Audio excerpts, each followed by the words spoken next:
Welcome, everybody to Morning Drive Live. It's episode 12. Not really usually how we do it. It's not 6 in the morning, but we've got a special guest and we had to accommodate time zones. So we've got Jake Zanolla back on the pod. It's been a few years since we've talked baseball on a podcast, Jake.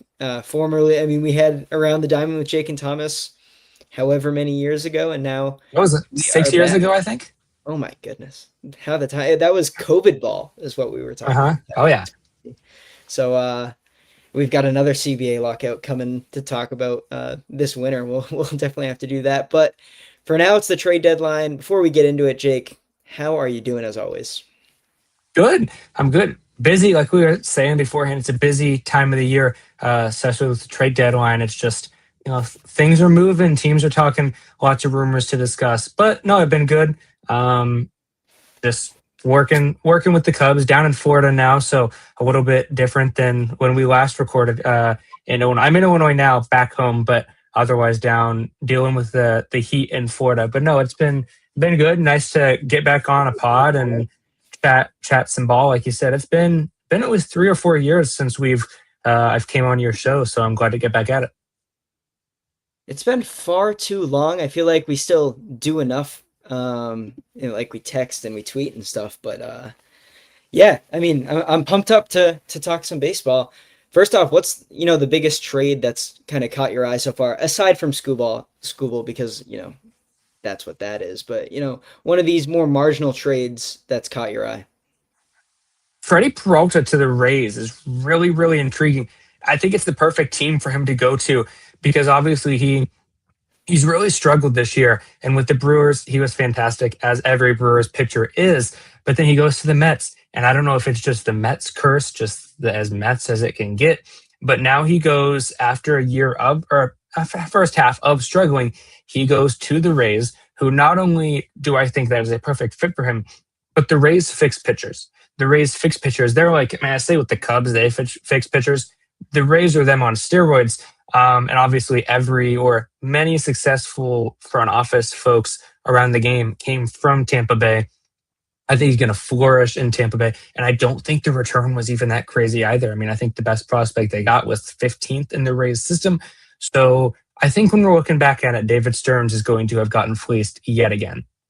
Well, I don't even know if it's a fleece, right? Because he's got a 5 ERA, and I think the Rays, the way they do business is they're looking for guys that they can fix, like you mentioned. Yeah. And he didn't have a ton of value. This is a contract that he signed over the winter. I'm forgetting the exact details, of course, but he can't. He comes over from Milwaukee's pitching lab, another one of those labs you talk about, where they had him doing everything that he needed to succeed. And let's face it, the Mets aren't, you know. Uh, a place where pitchers go to get fixed, and they kind of broke him. So the Rays bought low on a guy that still has a ton of talent and is early on this deal. And with the prospects they gave up, they can kind of, if he is, fundamentally broken and they can't fix him, I don't think they're going to be too worried about that package. No, no, they're not. And they're going for the AL crown. I mean, they're better than the Yankees right now by far. But they're in first place in the AL East. Every single year, people, including myself, doubt them. And it's like, there's no way they can do it again, right? Well, they have. And the continued breakout of Junior Caminero. I mean, like, their pitching has been amazing. Their offense was unreal. And there was a stretch of, I don't remember, like 2 weeks where they gave up, like, they had an ERA of 1.1, if that. The team's it's just so impressive. And again, it doesn't matter who's in charge there. Something's going on in Tampa Bay at Tropicana that keeps those wheels turning. So I think it's a good move for them. Like I said, it's a buy low, and they can still go out and make other trades. Kind of unfortunate that they went from, hey, we may get Tarek Skubal, which would have been perfect for them, to, hey, we got Freddie Peralta, but I don't think they're done either. No, I don't. I don't think Scooble was going anywhere but the Dodgers. I think the Dodgers were willing to give up, as much as they needed to. I was surprised. I think we can get into the Scooble trade a little bit more right now. I feel like everybody knows the return now, but it was the outfielder Zaire Hope, River Ryan, who's pushing 30 years old, and Brady Smith, a right-hander, uh, going over to the Tigers. That package seemed a little light based on what we were hearing, before this trade actually went through. But I don't think the Dodgers were going to stop there. I don't think they were going to be outbid for Skubal. No, but I also think there was a chance where they were outbid because as much as Andrew Friedman is, he's a madman. He's smart and he's not going to go. He's going to go all out. Obviously, they're going for the three-peat before the lockout, but at the same time, he knows his limits. I think there was a world where the Brewers or the Rays do beat those offers just because of how deep their farm systems are. I think that it's tough to grade this return, A, because it happened less than a day ago, but these prospects, for a rental, that's a really good deal. It's just it's Tarek Skubal. So not only is it one of the greatest rentals that has ever been traded in baseball, but you also know that he's going to re-sign with, like, he's going to sign with the Dodgers in free agency. Right. So is it really a rental? No, which is also something that is clouding people's judgment, and rightfully so, because it's not just a rental. So it's like, oh, well, they just traded for, say, 8 years of Skubal, and the best guy they gave up is Zaire Hope, who came from the Cubs. And so it's like, oh, well, they traded Michael Busch for Tarek Skubal in a way. Not an amazing way of looking at it by any means, but that's been the Jim Bowden discourse today. I saw he was starting to spread that. I don't like the deal for the Tigers at all, but at the same time, they got some good prospects. They had to trade Skubal, don't get me wrong. And I'm also a little disappointed in the Brewers and the Rays or other teams for not going all out and trying to outbid the Dodgers, because I think it was possible. I think the Dodgers could have gotten outbid, but when I saw that trade package and Emmett Sheehan was not in the deal as originally reported by Ken Rosenthal, that made it even worse because I'm like, oh, yeah, of course Sheehan's going to be in the deal. But it seems like, because he left the dugout. He left the Right. dugout, and I was like, oh, well, he's probably in the deal. I wonder if Friedman was able to talk them out of including him. And that's when I'm like, this is just a straight fleecing by the Dodgers. And a great deal for them because they still have all of their top prospects except for Hope, because Ryan, like, come on, the dude's going into a nursing home. Like, he's almost as old as Skubal. He's It's a mess. older than Juan Soto, which I saw, and that's insane. Why the fake top 100 prospects? I talked about it a little bit this morning with the Dodgers. Like their farm inflation there is some fire with that. I mean, Yeah. they develop well, but like they play in these PCL parks, and because they're the Dodgers, their prospects get touted higher. And I don't think River Ryan's any higher than a fourth starter at his ceiling in the major leagues. Yeah, that was because Hope is going to be fantastic. The Cubs knew that. They drafted him in the 11th round. And so then when they traded him over for Michael Busch, he was the big piece for him and Jackson Ferris, who is not doing well for the Dodgers right now. But both of them they were both really big pieces. You knew Hope was going to be good. I'm not going to rant to go on my soapbox about the Michael Busch trade, but like, Hope is really good. So I don't want to discount that and say, oh, the Tigers got a bunch of scrubs. No, Hope is really good. Just the rest of the return kind of disappointed me because I'm like, that's it for Tarek Skubal, who everyone's like, he's going to get one of the biggest returns in Right. trade deadline history. Like, I was like, oh, he's going to get up there with the Juan Soto type of trade returns. And then it's Zaire Hope. And I'm like, come on. It didn't make sense. It was disappointing, especially because we know the ripple effects this will have for the sport of baseball. And it's not No, even money wise. Like, it's not, because I saw someone say, yeah, but they didn't spend money for this, so you can't be angry about that. No, I'm not. I'm not angry about it. I'm more frustrated at the other teams. But I just do think when they extend him and then lockout happens, that will create some not happy folks in the game of baseball. well, I'm in the camp of stop giving your best players to the Dodgers for pennies.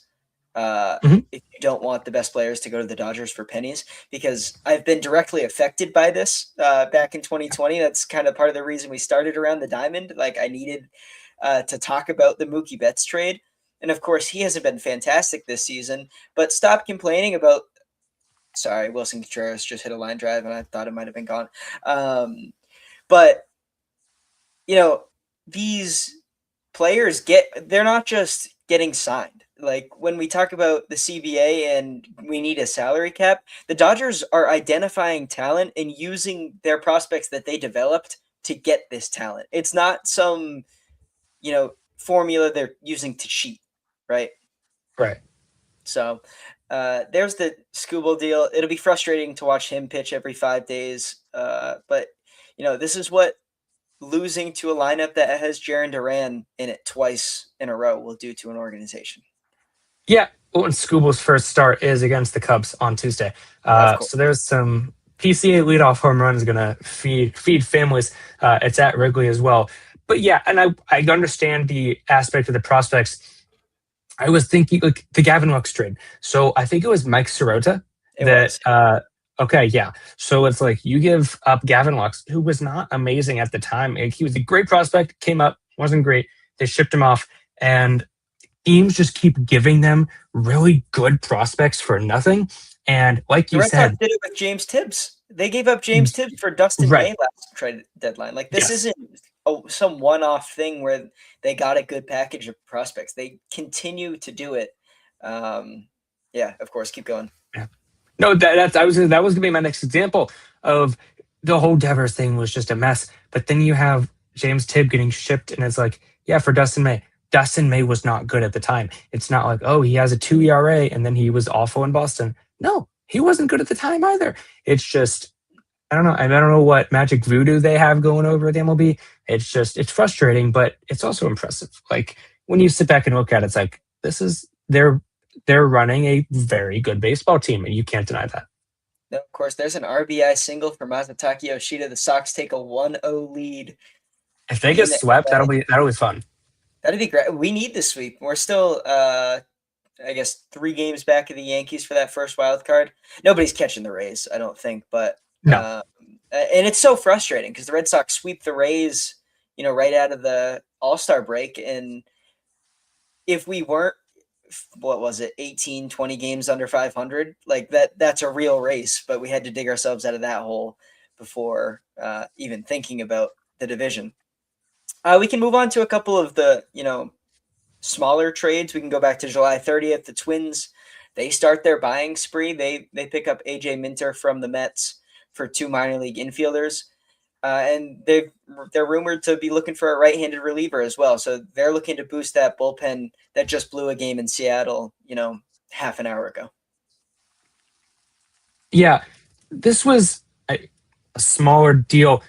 It's really confusing what they're doing because they got they made a trade the other day for, oh my gosh, remind me of the name. It was a lefty, wasn't it? Who, the Twins? Yes. I don't have it on the sheet here, but I do have a. Maybe it was Minter. Yeah. Right, that's what I just said. Yeah, it was Minter. I was trying to think of the name. I drew a blank. The Minter and then the Kramer you're going to mention in a second. Yeah. Confusing where they're going. Because I don't think the team is good enough to buy, and they're not like hard buying by any means, but it's also like Joe Ryan could have gotten them so much. So not only do I selfishly have wanted them to sell, but it's a little confusing. And it's a weak AL, so I get it. Their process was last season is they deal, Johan Duran, and they sold off a couple other players. Arise was part of that, correct? Am I remembering that correctly? I don't think Arise was on the Twins, no. No, okay, I made that up. But, they did have a fire sale last season, and we thought Joe Ryan was going to be a part of it as well on his way to the Red Sox, but that didn't happen. And you still have pieces that you could sell in a seller's market, undisputedly. Yeah. Ryan Jeffers could draw you a big package from a lot of teams that are looking for catchers. I feel like we've talked about Goodman and Langoliers and Adley ad nauseum. Jeffers probably would be the best catcher traded, but instead they think they can sneak into this third wild card.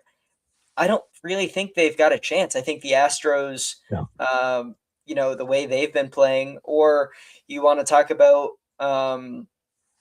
the Mariners, if their bats finally get going. Like there are a lot of teams. The Guardians never seem to lose. The Rangers, if they pick it up a little bit after losing a couple games to the Astros, it's for that third wild card spot. I don't understand buying around the margins in a seller's market.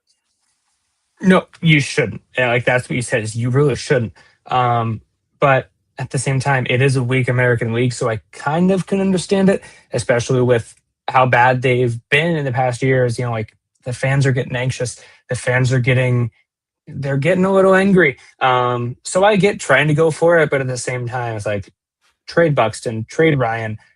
you need to reset. You need to reset. That is the honest truth. And you would get a lot for both Buxton and Ryan, but nothing you can do but just sit back and watch it burn.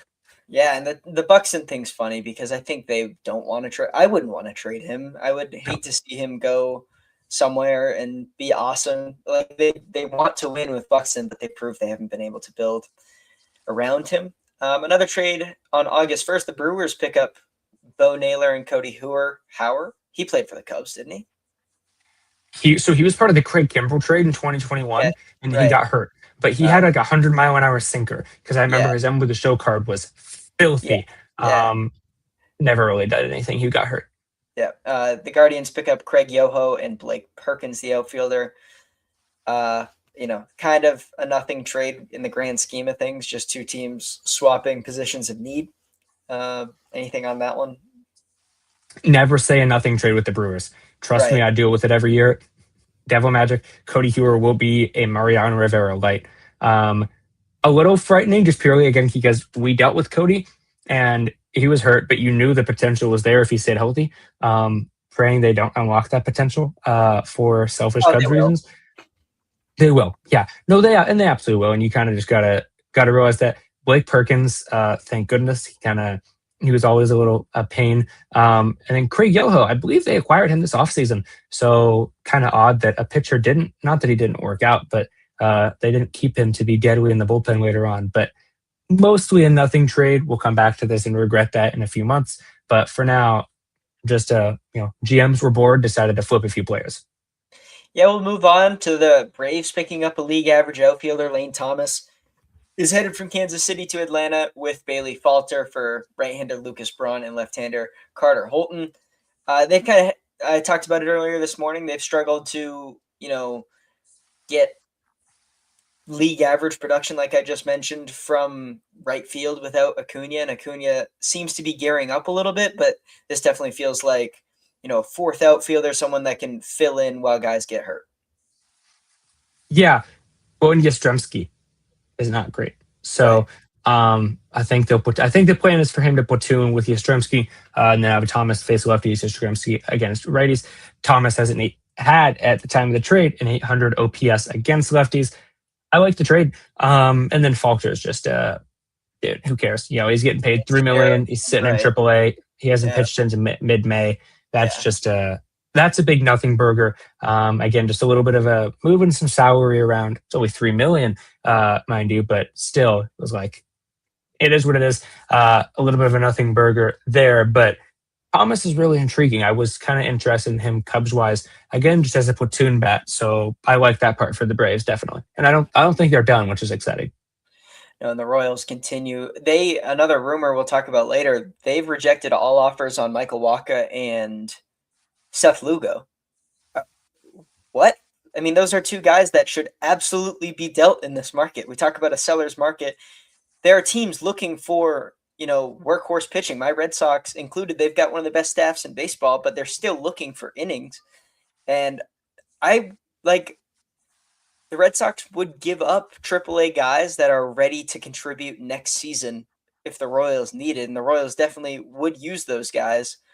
And they seem like they're going to stand pat on those two starters. And again, why? Why? Like it's very similar with the Twins. It doesn't make sense. It makes even less sense because the Royals are the worst team in Yes, the American League. Why are you right. keeping anybody? This team has proven over 4 months at this point that they're not going to do anything. Why would next season be any different? Right. Witt and Bobby and Jack are really the only two that you should be keeping, and that's it. Yeah, the Twins are in a little bit of a different spot, but it's still the same sentiment of why, like sell. But for the Royals, like you said, it's even more of a sell. I don't know why teams do this. I really don't. Like this is such a big sellers market, but again, all you can do is wait for the fire, and because you know that like this isn't going to age well. No, not at all. The White Sox, they swung a deal for, a pitcher hasn't pitched well this season, but has good major league years under his belt. Luis Castillo is headed to Chicago for Sir Anthony Dominguez, who was giving them big league innings in the bullpen, Nolan Jones and Boston Smith. everybody was banging the table for the White Sox to pick up a starter, and it doesn't look like they're done either. It was a salary dump. Um, and yeah, both teams aren't done. I think the White Sox aren't done acquiring pitching, and the Mariners aren't done giving up pitching. Um, just a salary dump. I mean, like, yeah, he could be good for them, but the Mariners just needed to clear that salary, like They also 22 million, I think. they needed to clear a spot in the Yes, rotation because because now they they're at five, got and all they the need to get time. another one so you can get Kate Anderson up. Of course, yeah, and Yeah, that's another rumor we've got here on this sheet is they're looking to flip from their pitching surplus, so that could be Emerson Hancock, it could be George Kirby, for a bat, and then to get Kate Anderson, who has dominated AAA. There's no reason he should still be down there. I don't think in any other organization he would be, but of course he plays for Seattle. yeah. The Cubs have some interest there with both Hancock and Kirby. I'd personally prefer Kirby just because of the track record, but Hancock's definitely having the much better season. And again, they want maybe a little pitching piece on the side, but the main piece is going to be hitting. I think they will deal one of them again because you have Anderson, and if one arm doesn't work out, it's like, well, wait, but we just got rid of starters. We don't have depth. Yeah, you do. Ryan Sloan, maybe the best pitching prospect in baseball. He's coming up too. So it's exciting. I don't know where Sloan, I know Anderson's just rotting in Double-A. I don't know about Sloan. But obviously out west, the Double-A is the Triple-A because you're not taking Kid Anderson to the PCL. They're both just kind of rotting in the majors, really, or in the minors, really. Yeah. But it's nice that the Mariners are willing to realize, hey, Luis Castillo is not doing anything for this team. Not enough compared to, especially because the Mariners haven't been good lately. They haven't been good, so they need a spark. It's not like this team is 10 games, division lead, or somewhere like the Braves, where it's like, yeah, but we're doing fine. We don't want to mess anything up. No, you need to mix something up. So I definitely thinking moving Castillo and then either Kirby or Hancock is wise to get some offensive help because that offense stinks. Yeah, and that's the Mariners are 2 games out. The Mariners team was picked by a lot of people to win the AL West. They're 2 games out of a wild card spot right now. The Astros, who were 12 games under 500 in June, have climbed all the way up to number 1 out west. That's a really winnable division, and the Mariners haven't capitalized on it at all. No, and I don't. Are we talking about the Rangers a little bit later? If so, I'll hold off You a can little go bit. ahead. Let's talk Rangers. Right? Let's do it. Well, the Rangers are interested in Alex Call, according to Katie Wu. But she also said they haven't decided if they want to buy or sell. And I'm like, you're leading the division. Apparently, they don't know. And smart because they're not doing anything, later on. But it's just kind of crazy that it's like, yeah, a team has the other day was a 2-game lead. I don't know what it is now. But, they're atop the division and they're considering selling. And if they sell, Nathan Eovaldi, baby. But guess who would probably, hopefully, and should be available? Jacob deGrom. Right. Jacob deGrom. Kind of sounds That'll like be Seager fun. would be as well on a salary. Seager's available. And, Seager is available. It's just nobody wants the salary. No, well, as a Red Sox fan, we've had Monasterio. He's hitting the cover off the ball, but it's not very sustainable, and he's not playing a good defensive shortstop. The Trevor Story swap, you start thinking, I don't know. It's probably not realistic at all, but like It'll be fun though. For some of that pitching, maybe Eovaldi and Seager. I don't know. I'm an Eovaldi fan after 2018, so anytime I can think about him putting a Red Sox jersey back on, it gets fun. Next up, the Blue Jays acquire Jameson Taillon from your Cubs for a player to be named later. He was DFA. Anything on Jameson Taillon? I have a lot on Jameson Taillon. I'm not going to go all the way into it. I have some thoughts, but yeah, this was a situation where so many people in the clubhouse talked about after. It was like Ian Happ, Dansby Swanson, Nick Horner. They're like, yeah, this stinks. Like he was a pillar in that clubhouse. Sure. One of the veterans. He was really important to that clubhouse. But at the same time, Jed Hoyer and Craig Counsell specifically, he even mentioned this in an interview. Counsell was like, at this rate, he's hurting us too much, is basically what he said. And the most interesting part of that is that Taillon, after his last start, in which he gave up 7 runs against the Pirates, I want to say. Yes. Yeah, it was the Pirates. He basically was like, he's like, dude, I've been around this game long enough. I'm hurting the team. I'm aware of that. Something needs to change. When a pitcher says that, You know And it's it's time to a go. pitcher. You hear Trevor Plouffe talk about pitchers. They don't Hmm. say that kind of stuff. They think their shit doesn't stink. So Right. when that does start to happen, it's time. Yeah, it definitely was time. I was surprised the Cubs did it. I thought they would just move him to the bullpen, but I mean, he was giving up a home run every three pitches. It was ugly, and he was losing them games. And again, that game, it was the Cubs lost 8-7. Ione gave up 7 runs. Yeah, And so it's like you can't often say that one player single-handedly lost a baseball game. You could in that instance. And it was time to move on. Cool that he's going to the Blue Jays because he is from Canada, pitched for Team Canada in the World Baseball Classic the last 2 times. So that's fun. And I'm glad for him. He's been working out with Tread Athletics. So on a personal level, I'm excited for him. And it stinks because he was so helpful for us the last few years. But he just didn't have it. He can't be on a contending team as of now. no, of course, and I think this is another. As much as a Jameson Tyone acquisition can be a signal, I think it shows the Blue Jays are really trying to get off Gossman, and some of these other pitchers are available for them because by picking up Tyone, they're showing they're going to want innings out of him. And Gossman, they'd like to offload. Yeah, the Goss. That's where I'm like, okay, Gossman's gone. Now I knew he was obviously, but Right, but that's right um, there is kind of the nail in the coffin. It feels like. yeah, you need innings, and Tyon gets to play at his own country. Like, again, pretty cool deal for him. Yeah, they're not going to compete, but when the Cubs win the World Series, he'll get a ring. So it all works out in the end. Yeah, sure.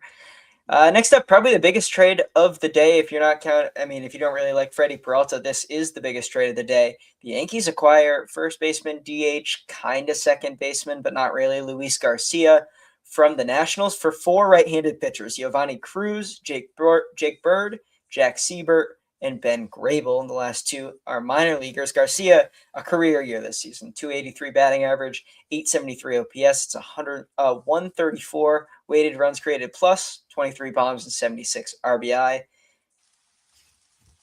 As much as I hate to say it, I mean, it's a pretty good deal for the Yankees aside from where does he fit defensively. It's a fantastic deal for the Yankees.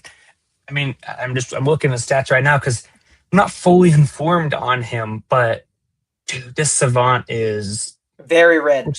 It's bloody. very. It is 873 OPS. The only things that aren't great are his chase rate and his walk rate. But I don't care because although his chase rate is near the worst in the league, his whiff rate is in the 77th percentile. So he's chasing, but he's making contact, also not striking out. So you can afford that. Um, Expected batting average of 290. So he's actually getting a little unlucky, which is really impressive. He's slugging. He has 23 home runs this year. I love this deal for the Yankees. I love this deal for the Yankees. I don't know a ton about the pitchers they gave up, although one of them was actively on the mound against the Cubs AAA team when he got traded, which was kind of neat. And the short porch is obviously always a factor, especially for a lefty. He would only gain 2 home runs if he played all of his games at Yankee Stadium, going from 23 to 25. Not really a factor here as it is normally. But yeah, I mean, I like this for the Yankees. We'll be interested to see where they play him. I think that once guys get healthy, there could be a little bit of a crunch there, but that's not a bad thing because you also know that these guys aren't going to stay healthy. So you I can think never go wrong about acquiring this bat. it a little bit shows that they don't think Stanton's anywhere close. They know Judge won't be here, won't be there till September at the earliest. Like they're very ready to go this stretch run without two of their pillar hitters. For the return, Cruz had a 197 FIP in 5 major league innings. Jake Bird is a 4.35 FIP in 30 innings, so he contributed to the major league bullpen. But talking to my Yankees friends, they were not a big fan of him. Ben Grable was their futures game rep. He's sporting a 2.45 ERA in high A and double A. So the Nationals, for as much as they're hitting the cover off the ball this season, probably the best offense in baseball, they're also the worst pitching staff in baseball. So they did it with Curtis Mead last week and picked up Connolly early. Now they're flipping a little bit more from their offensive surplus for some pitching. Jarren Duran strikes out once again. I can't keep doing this. He's got Uh, to go. Like, I'm sorry, he's got to go. He's Nightingale says they're expected to trade him in the winter. I'd like him gone tonight.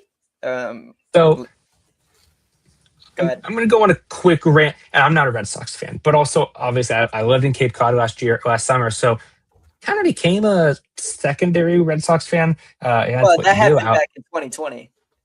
right, and yeah, and like I have really been following since we became friends, and then that sort of just juiced that even more. But he should have been gone before now because I was gonna not rage baiting you, but I saw the tweet of the trade offer with the Padres came back where it was like, yeah, Dylan Cease and Ethan Salas, and it's like Craig Breslow said no deal, and Oh, now it's a you look shame in that Duran. that deal was never actually on the table. That's been Was it not? yeah, Has that by, been debunked? yeah, by Cotillo and a couple of the other Red Sox beat Okay, staff. They've never said that mind. was That's but that does get aggregated and it makes people angry. But there right. was a deal for Ethan Salas. Like that, the smoke isn't That's insane. entirely false there.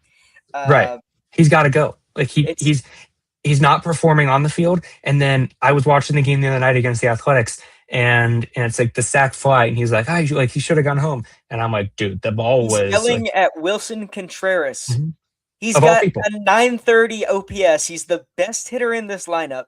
And Jaron Duran sub Mendoza. There's nothing redeemable about Jaron Duran. And if we're going to do the whole dance, Roman Anthony swinging a bat down in Fort Myers, where does he fit on this team? Because we saw early in the season that he can't just be a situational platoon guy. His bat needs to be in the lineup every day, quote unquote. Um, so he's got no role. He's not just going to sit back and be a pinch runner because he thinks he's a key cog of this team, but he's not. Like, there are so many empty at bats. There are so many times where there are runners on base or we're trying to string together good quality at bats and he strikes out on 3 pitches. And the other thing, we continue to bunt to get to Jaron Duran. It's been a lot of Caleb Durbin in the 6 hole and Duran in the 7 hole. And there will be a man on in front of Durbin. Durbin will drop down a bunt and get the guy to second or third. And we'll see a 3-pitch strikeout from Duran. I'm flat out done watching him with the Sox. Right. And that's the thing is it's not like, man, he's a really bad person and he's hurting the clubhouse, but he has a 145 WRC plus. So what can you do? It's like, no, he's hurting the team. Both like in the clubhouse, no one in there likes him. Like there's no way. And at the same time, he's just bad. Like he is just statistically not a good player. Red Sox head cases used to have the common courtesy to hit, 240 with 30 bombs, right? You'd think. Manny, Devers, like these guys used to be head cases, but they were fun to watch. Duran does nothing. There's that rumor. We've got a ton of buzz here. Actually, we can kind of rapid fire through some of these. Yeah. The Angels scratched Jose Soriano from his Saturday start, probably as a precaution, and it sounds like their price for him is super high compared to what other teams are willing to offer. What's the likelihood Jose Soriano gets dealt? 60-65, I think. I think that John Mozeliak, now that he's taken over for Perry, it sounds like he has the green light to make these moves. And I think he's not only is he smart, but he understands that it's smart to get these guys out. And just not that there's anything bad with them, like that. It's a good thing that you have this talent. Perry has been too gun shy to make any of these moves. Right. Get the prospects for them, especially from teams that need pitching. Chicago Cubs. I think Soriano will get dealt. So Clay Holmes also acknowledged the likelihood that the Mets steal him by tomorrow per Jorge Castillo. Could he be a guy on the Cubs' radar? If you were Jed Hoyer, which that'd be a terrible life, I wouldn't wish that on you. What pitcher interests you the most on this market? For the Cubs, because yes, Clay Holmes is getting moved. And yes, the Cubs are interested there. What pitcher interests me most on this market? Good question. I mean, I want to go with the Mariners guys, but I'm going to go with Reed Detmers specifically for the Cubs. The Cubs have interest in Detmers. Angel Scouts, I haven't reported this anywhere yet. Angel Scouts have been at the Cubs AAA games over the last week and a half or so. So I think a deal could come down there too, especially because the Cubs had two of their top prospects, both of which would the Angels are interested in, Owen Ayers, and then like King Kepley, who would fit well in that system. I think that both of them were scratched. They didn't play today. Kepley did come in later in the game, but he didn't start. Okay. So Detmers is someone that I'm really keeping an eye on. Otherwise, Holmes, I think they can and will get two starters, and I think those are the two main guys that I would keep on my radar if I were a Cubs fan. It would have been Sonny Gray if the Sox didn't go on that run. I was pretty Yeah. confident Hmm. on June 24th that Sonny Gray was looking for apartments in Chicago. Yeah. And he would have been He a good probably fit would for have your been. rotation, but he'll stay in Boston and keep pitching for us. Probably start a playoff game. Adrian Morone, right? Morahone. I Morahone, think it's and Morahone. Jeremiah Estrada could be dealt by San Diego. They've got a 5 ERA since late June in their starting rotation. So, trade some relief pitching for some starting pitching. What are the Padres going to do at this deadline, Jake? So I think the Padres and Cubs could match up for a deal as well. Again, I mean, I'm mentioning the Cubs with all of these. It's my job, but also like they're interested in everyone, which is kind of exciting. I think the Padres are going to make some moves. Padres also had some guys at Cubs AAA recently. Now the Yankees are playing there too, so that's something important to notice. Because Yankees obviously they're going to be making plenty of moves. I wonder about Michael King. It's going to be a tough contract to trade, but Morahone, obviously, he's going to be dealt. I think he's going to be expensive, but who wouldn't want one of the best lefty relievers in baseball?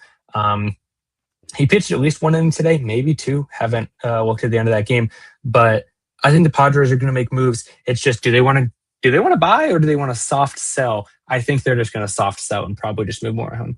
I'd like to see a soft sell from them. They're not, going to make a run at the Dodgers in that division, and the wild card gets, you don't soft sell and you miss the playoffs by a couple of games, you kind of start kicking yourself because even if you are a little bit in that race, you were never going to do anything in the playoffs.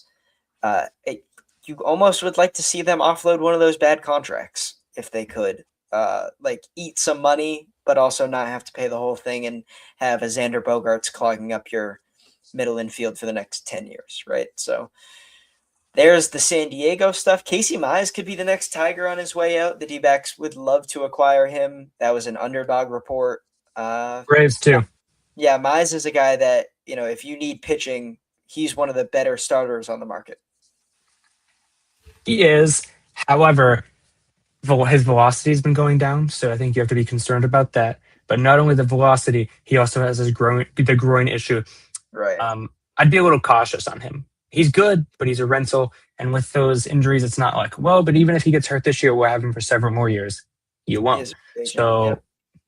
definitely a little bit worrisome. But and I'm not saying don't go and get him, but also if the Cubs got him, I would be a little annoyed if my team got him. But maybe it works out, and it's just that velocity. Dude, velocity drops never end well. I mean, you know this. Like those never end well. So I'm a little concerned on that aspect. Playing way above his means. It's a 270 RA, but a 308 xERA and a 258 FIP and a 378 xFIP for Casey Mize. Where's Luis Ariz going if it's not the Rays? It seems kind of like a foregone conclusion that he'll be in Tampa Bay by tomorrow at 6 p.m. So first off, I don't know. It's hard to read his market. I had someone tell me that the Cubs should acquire him, and someone in my TikTok comments was like, "The Cubs should get him," and I immediately I'm like, no, that makes no sense. Where would he play? Um, First? But like you've got right. yeah, okay. No. I don't know. It's a tough market to read, but also when you think about Luis Ariz, it's like, dude, he's such a Tampa Bay, right? Oh Like my just god. his archetype. If you were to say, like, even without these trade rumors, it's like, where would he like if you were to put him with one team? Oh, it's the Rays or the Brewers. Just slapping the ball around and being the most annoying player of all time. It's the Rays. I think the Rays end up grabbing him. Yandy, Aranda, Caminero, Arise 1 through 4 in Trop 81 games a year. Kill me now as a Red Sox fan. It would be insane. It would just be like, dude, he'd just start hitting for power and just Yeah. like the short wall there, like And he'd he do really well. definitely continued to play a Gold Glove second base out there. Like Ron Washington Somehow. fixed him in the Rays, continue whatever was going on there. So if he could be anywhere other than Tampa Bay, that would be super nice. The Reds willing to move one of JJ Bleday, Nathaniel Lowe, Spencer Steer, or Dane Myers. The Spencer Steer stuff has kind of calmed down in recent weeks. I think he could be a guy they want to keep, but Bleday, Lowe, and Myers, there's a market for these hitting, that first guys because teams are looking for offense. And I think Bleday is the most intriguing one out of those four.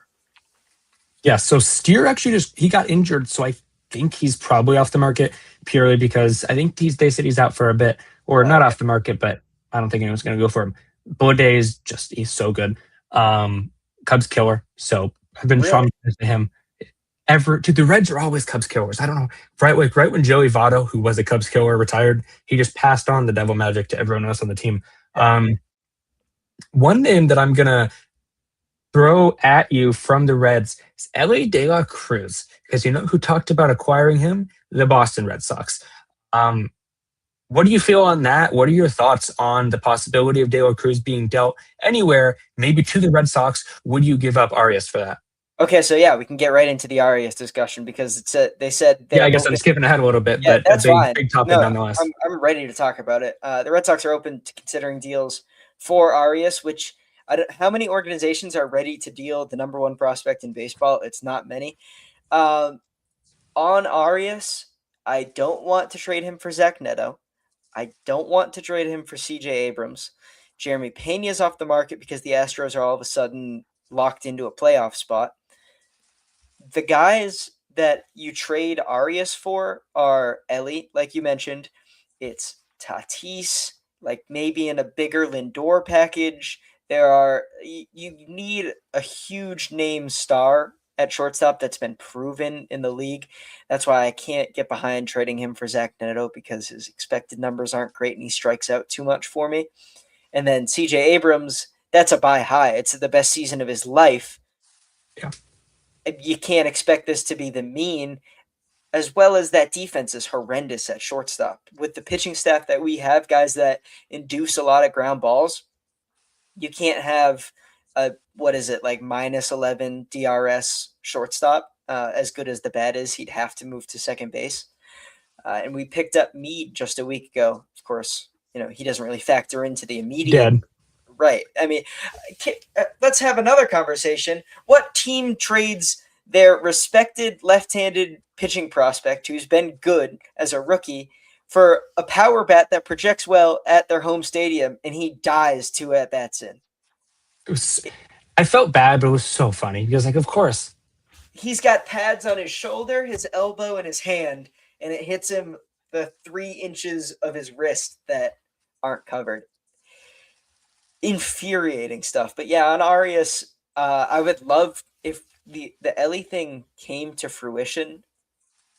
I talked myself into that 7 days of the week, twice on Sunday. I think Arias could be good.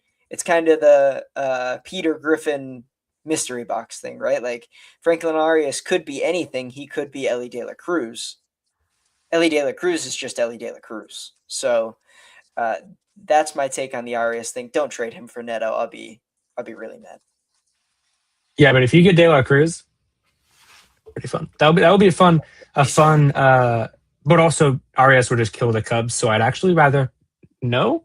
Now that I think about it, we'll spin zone there, but that would be fun. I mean, I'd trade him. I don't know. He's so good. But if you can get a proven guy. He's been in Portland all summer. I've been to a ton of games. Another guy is Ianson, who's thrown a ton of games here in Portland. He's our number 2. I mean, those guys have been a joy to watch. It kind of brought me back to the Marcelo Meyer, Kyle Teal, Christian Campbell, Roman Anthony summer. So that was a ton of fun. He got promoted. And he's playing a little second base, which worries me. Like we're showing him off in AAA that he can play other positions.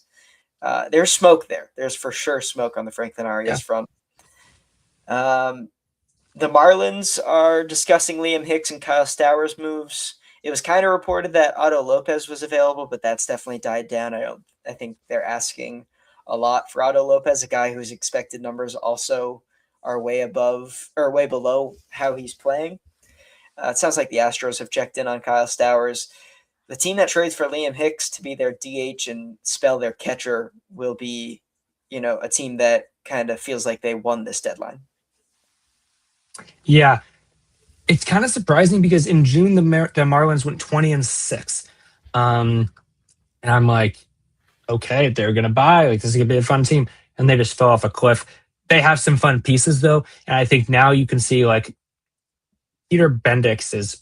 I mean, he's smart, but like he knows how to run a team, and they're close. So as long as they don't trade away any of their great pitching, which dude, I wish they would, Yeah. move a few bats around, and then I think they're going to be an appealing location for free agents when the offseason happens as well. Yeah, I think it's smart of them to not trade Edwards or Lopez. That's a good 1-2 up the middle. Joe Mack seems to be his power has really come on this summer, and he plays a good defense behind the plate. Very good defense. And they're only a game and a half out of the wild card in the NL. They're not dead, but you don't mind selling one of these guys that's having really good seasons that you don't think they could replicate in Hicks or Stowers. And I think Stowers is a good bat, but he could return a solid package for sure. Yeah, he hit a home run. He's on my fantasy team, so I saw he hit a home run like yesterday. He's been hitting for some power. But yeah, I think they're in a good spot for a team that's not in a great spot, if that makes sense. Sure.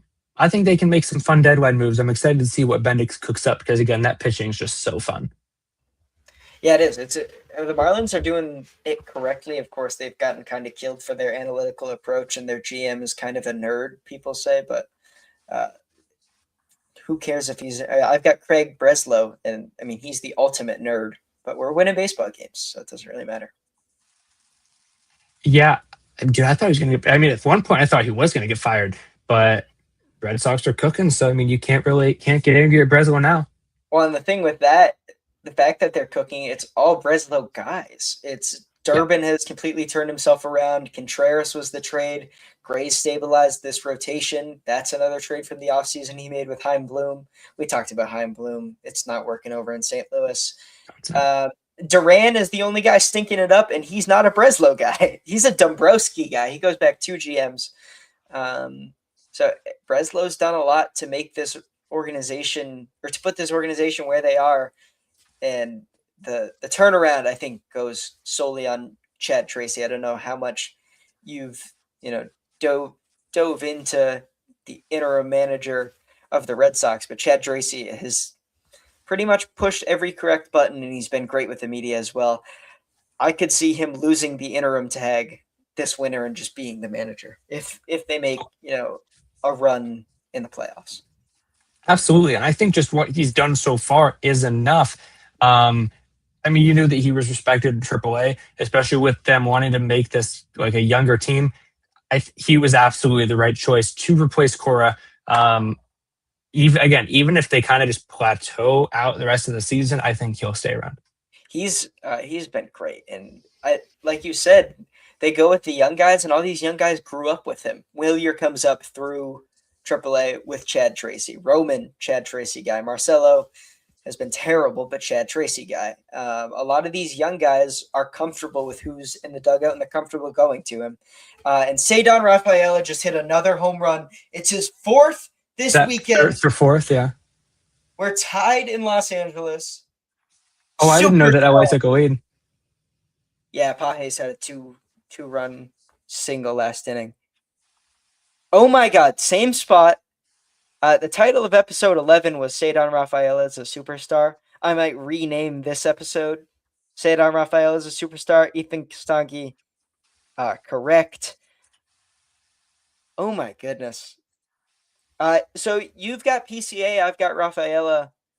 It's pretty cool. It's a pretty cool feeling. It is. Having an elite center fielder is really fun. Like it's fun to watch baseball again. And Wilyer Abreu goes back to back. Sox lead. They're saying White it's Sox the are most back. fun season ever.